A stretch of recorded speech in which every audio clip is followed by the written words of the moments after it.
ট্রেনের ঝাঁকুনি আর লোকজনের কোলাহলে প্রাণটা বেরিয়ে যাবার উপক্রম হয়েছিল। সূর্য ডুবেছে বেশ কিছুক্ষণ হয়নি, তবু মনে হচ্ছে যেন গভীর রাত।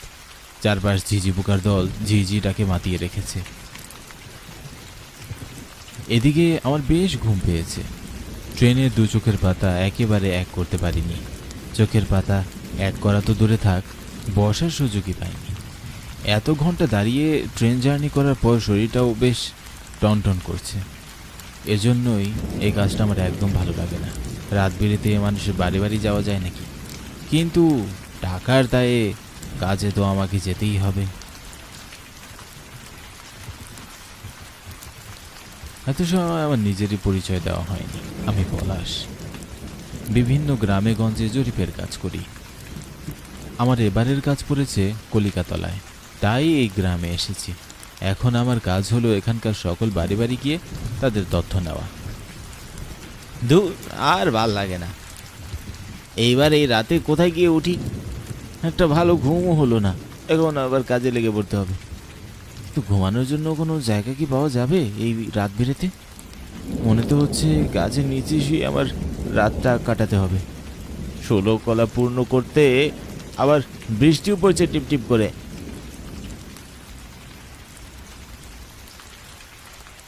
আরে, ওদিক দিয়ে কে যেন আসছে মনে হচ্ছে।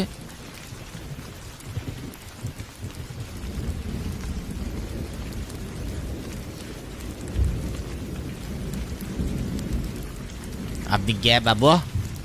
এর আগে তো কখনো গায়ে দেখিনি। এত রাতে বৃষ্টিতে বেচছেন কেন? ভিজছি কি আর সাথে ভাই? তা আপনারা এই গায়েরই লোক? হ্যাঁ, আমরা তো এই গায়েরই লোক। আপনার কোথা থেকে আসা হচ্ছে শুনে? আমি এসেছি শহর থেকে। এই গায়ের সকলের বাড়ি বাড়ি গিয়ে আমাকে কিছু জরিপের কাজ করতে হবে। সরকারিভাবে আমাকে পাঠানো হয়েছে। তা আপনারা এই গায়ের যেহেতু, আপনাদের কাছ থেকে এই সাহায্যটা চাই তাহলে। কি সাহায্য বাবা? ট্রেনে করে এত সময় দাঁড়িয়ে এসে হাত পা খুবই ব্যথা করছে। এদিকে বাইরে বৃষ্টি। ঘুমানোর জন্য কোনো জায়গা হলে ভালো হতো। দরকারে আমি অবশ্য টাকাও দিতে রাজি আছি।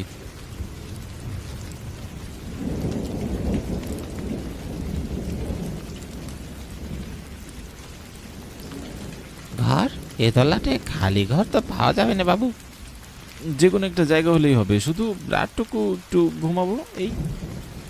তা এত বিপদে যখন ভরেছেন তখন একটা জায়গার কথা বলতে পারি অবশ্যই। তবে ওই জায়গায় গেলে আপনাকে কিন্তু সাবধানে থাকতে হবে, আগেই বলে দিচ্ছি। সাবধানে থাকতে হবে শুনে বুকের ভেতরটা কেমন যেন একটু মোচড় দিয়ে উঠল। এই রাত বেরেতে আবার চোর ডাকাতের পাল্লায় পড়বো না তো? এমনি চিনি না জানি না, এক অচেনা অজানা গায়ে এসে উঠেছি। আমার আবার ছোটবেলা থেকে চোর ডাকাতের ভীষণ ভয়। সঙ্গে করে কিছু টাকা অবশ্য এনেছি, তবে সেটা আমার নয়, গায়ের গরিব মানুষদের জন্য। যদি সেই টাকা পয়সার কিছু হয় তাহলে আমার চাকরি নির্ঘাত চলে যাবে। কিন্তু এই বিপদে যদি সেটাই শেষ সম্বল হয়ে থাকে তাহলে তো আর কিছুই করার নেই। ভাবতে ভাবতে লোকটাকে বললাম, সাবধানে থাকতে হবে মানে? কেন, সেখানে কি চোর ডাকাতের ভয় আছে? আরে না বাবু, চোর ডাকাতের ভয় নাই। এটা অন্য একটা বিষয়। অন্য বিষয়? কি বিষয়? সকলেই বলে জায়গাটার নাকি অভিশপ্ত। সেই ছোটবেলা থেকে ওইখানে কেউই যায় না। শুনেছি ওই ডাইনি বুড়ি ওখানেই কালো জাদু করত। সেই তন্ত্র সাধনায় ব্যাঘাত ঘটায় শয়তান নাকি ওই ঘরের ভিতরে বন্দি করে মেরে ফেলেছে। আচ্ছা, এই ব্যাপার। ওদের কথা শুনে উচ্চস্বরে আমি হেসে উঠলাম। এই পলাশ মুগুজ্জোকে দেখানো হচ্ছে ভূতের ভয়। সে চোর ডাকাত হলে আলাদা বিষয় ছিল, কিন্তু তাই বলে ভূত? ছোট থেকেই ওসবে আমার কোনো ভয় কাজ করেনি, কারণ যা চোখে দেখি না তাহা আবার বিশ্বাস করব কেন? চোর ডাকাত হলে ভয় পেতাম, তাদের চোখে আমি দেখেছি। তারা কিভাবে ক্ষতি করে সেটা আমি জানি। এদিকে রাতটাও বেশ ঘন হয়ে আসছে। এখানে আর বেশিক্ষণ দাঁড়িয়ে থাকাও সম্ভব নয়। কোনোভাবেই ঘরে গিয়ে গায়ে এলিয়ে শুয়ে পড়তে হবে। প্রয়োজনে এদের হাতে কিছু টাকা গুঁজে দিলেও তারাও খুশি হবে।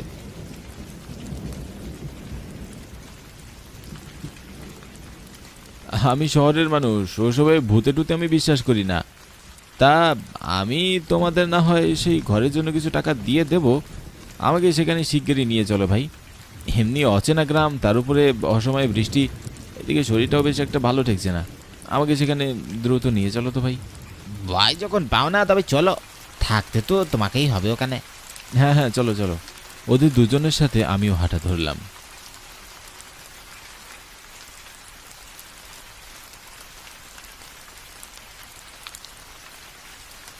কিছু দূর যেতেই দেখলাম পথে বেশ কিছু বাঁশঝাড়। ওদের মাধ্যমে জানলাম এই জায়গার নাম বাঁশবাগান, আর ঝড়ের পিছনের দিকে আছে সেই বাড়ি।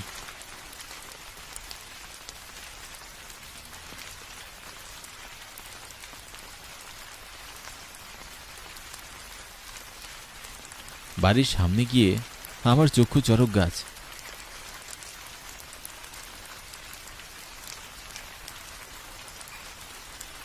দেখে মনে হয় না এটা বেশ পুরনো বাড়ি, একদম ঝকঝকে তকতকে আর পরিপাটি।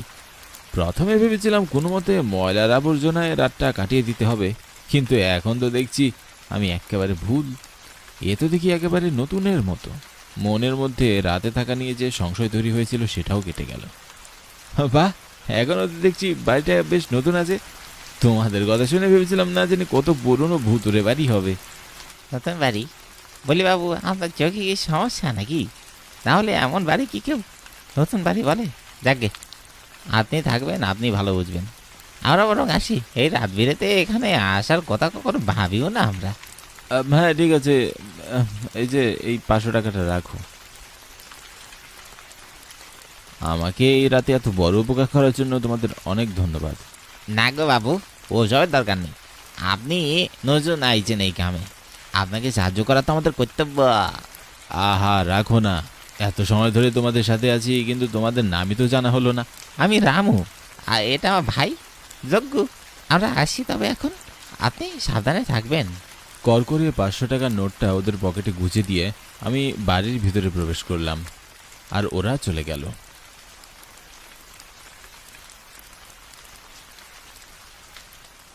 বাড়ির বাহিরটা যেমন চকচকে ছিল, ভেতরটাও আরো বেশি সুন্দর।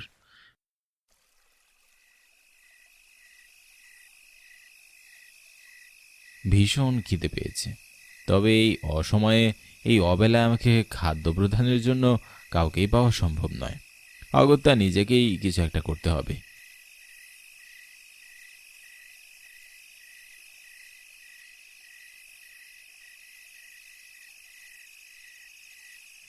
কিন্তু এই পরিত্যক্ত বাড়িতে অচেনা জায়গায় কোনো কিছু করে খাওয়াটাও তো সম্ভব নয়। খুঁজতে খুঁজতে কিছুটা চাল ডালও পেয়ে গেলাম। হে যেন সোনায় সোহাগা।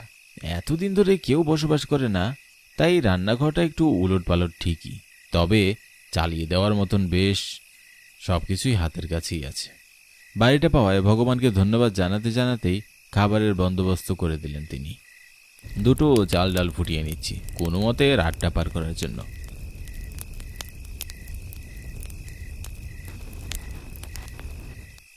গরম গরম খাবার খেয়ে বিছানায় গায়ে এলিয়ে দিলাম। অনেকখানি পরিশ্রমের পর অবশেষে বিছানায় শুয়ে বুঝতে পারলাম কতটা শান্তি পাচ্ছি। ক্লান্তিতে কখন যে ঘুম চলে আসলো বুঝতেই পারলাম না।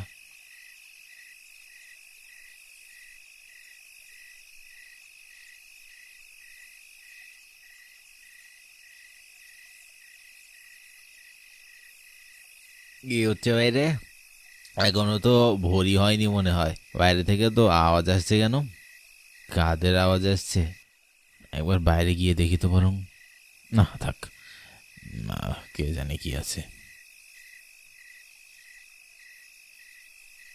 ধীরে ধীরে আওয়াজটা যেন বাড়তেই লাগলো। মনে হচ্ছে অনেকে একসাথে চিৎকার করছে। এত রাতে এখানে কে আসবে? তবে আমি কি ঘুমের ঘোরে স্বপ্ন দেখছি? স্বপ্ন বলে তো মনে হচ্ছে না। না, একবার বাইরে গিয়ে দেখা উচিত।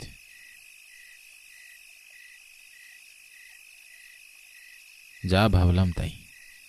শরীরটাও বেশ ব্যথা করছে। কাঁচা ঘুম ভেঙে গেলে শরীরটা বেশ ভারী লাগে।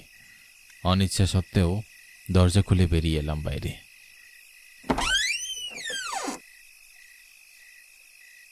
আশ্চর্যের বিষয় হলো কাউকেই তো দেখতে পাচ্ছি না। তবে কি সত্যি ভুল শুনলাম? কিছুক্ষণ আগেও বৃষ্টি হচ্ছিল, তবে এখন সেটা বন্ধ হয়ে গেছে।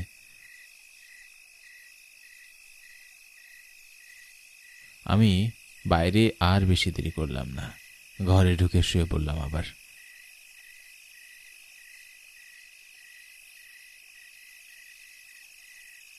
শরীর ক্লান্ত থাকায় কিছুক্ষণের মধ্যেই আবার ঘুম এসে গেল দুই নয়নে।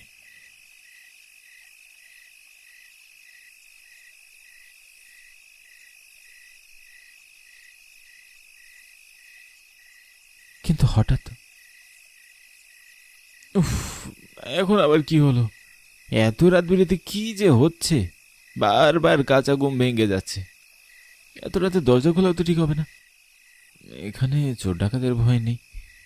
না, একবার গিয়ে দরজা খুলে দেখি, কারোর কোনো বিপদ হলো না তো।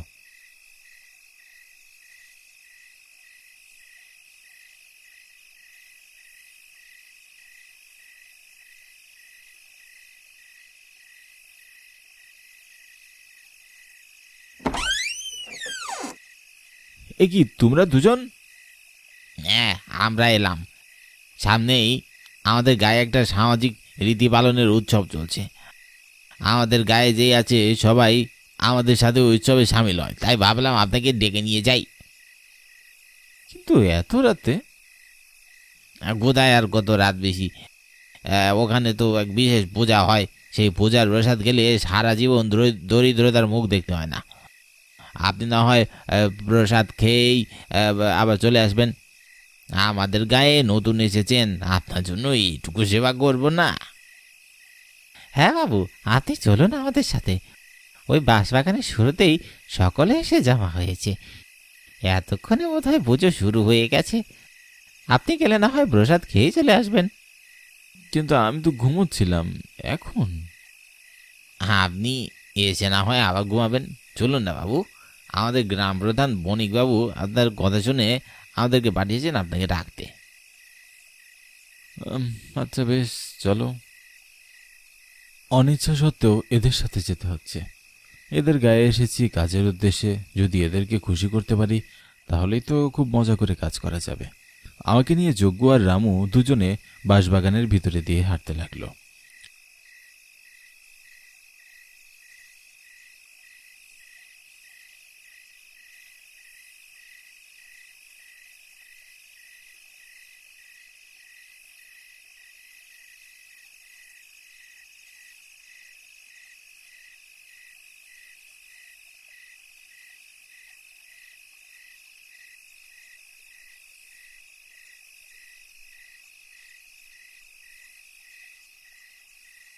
হাঁটতে হাঁটতে কিছুটা দূরে গিয়ে দেখলাম এক তান্ত্রিক মতন লোক একটা কুয়োর সামনে বসে আছে আর কি যেন মন্ত্র আওড়াচ্ছে।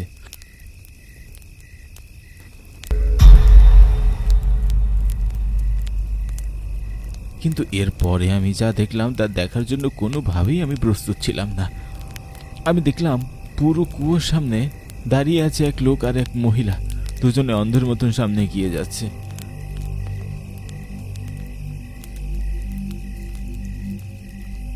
মনে হচ্ছে যেন ওরা কারোর বসে আছে।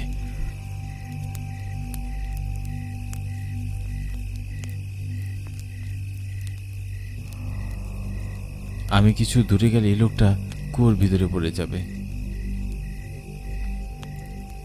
লোকটা ওর ভিতরে ঝাঁপ দিল আর ভয় আবার ভিতরটা মোচড় দিয়ে উঠল। কি হচ্ছে এসব? ওরা কুয়োর ভিতর পড়ছে। কে ওদের তুলুন। যজ্ঞ, রামু, তোমরা শীঘ্রই ওদের সাহায্য করো। এ কি, যজ্ঞ, রামু, ওরা কোথায়? এক্ষুনি তো আমার পিছনেই ছিল, কোথায় গেল? আর আপনাকে দেখে তো কোনো তান্ত্রিক মনে হচ্ছে। কি হচ্ছে এসব? তুইও এবার এই কুয়োর ভিতরে ঝাঁপ দে। নিজের ভালো চাস তো এক্ষুনি সেটা কর, আমি যা বলছি। কি বলছেন? কি এসব? পাগল হয়ে গেছেন? কি হচ্ছে এখানে? রামু আর যজ্ঞ কোথায়? আমাদের খুঁজছিলেন বাবু? কি হচ্ছে এখানে? তোমাদেরকে দেখতে এরকম লাগছে কেন? তোমাদের চোখ হঠাৎ করে এমন লাল হলো কি করে?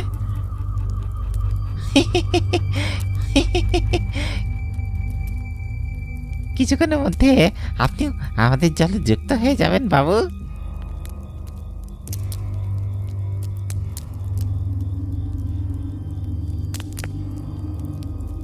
তোমাদের দলে মানে কি কি হচ্ছে এখানে?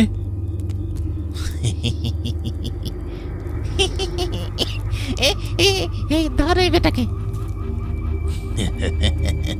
ধর ওটা কি গুয়ে ফেলবো। উচ্চস্বরে হেসে উঠল যজ্ঞ। তার সাথে সাথে ওই তান্ত্রিকের মতন দেখতে লোকটা আর রামু উচ্চস্বরে ভয়ানক হাসি দিয়ে উঠল। ওদের হাসিতে যেন চারপাশে আরো বেশি ভয়ানক হয়ে উঠল। আমার শরীর যেন অবশ হয়ে আসতে লাগলো। আমি দেখলাম যজ্ঞ রামু দুজনে মিলে আমার দিকে এগিয়ে আসতে লাগলো।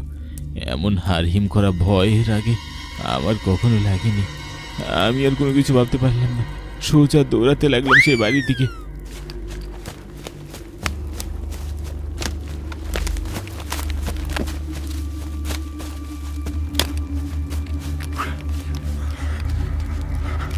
দৌড়ে বাড়ির কাছে যাওয়ার পর আমার মাথায় যেন আকাশ ভেঙে পড়ল।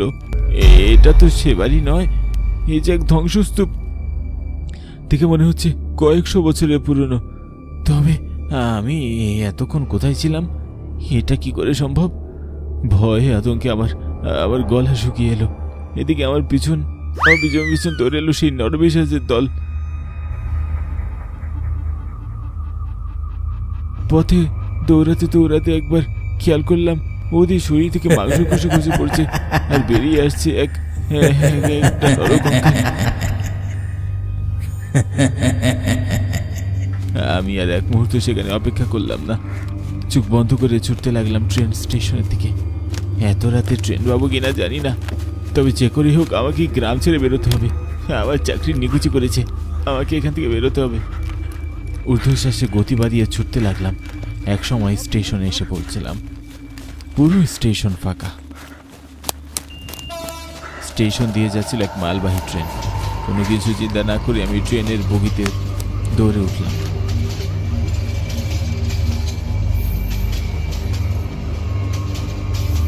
পিছনে যতদূর চোখ গেল দেখলাম সেই নরকঙ্কালের দল আস্তে আস্তে হাওয়ায় মিশিয়ে গেল।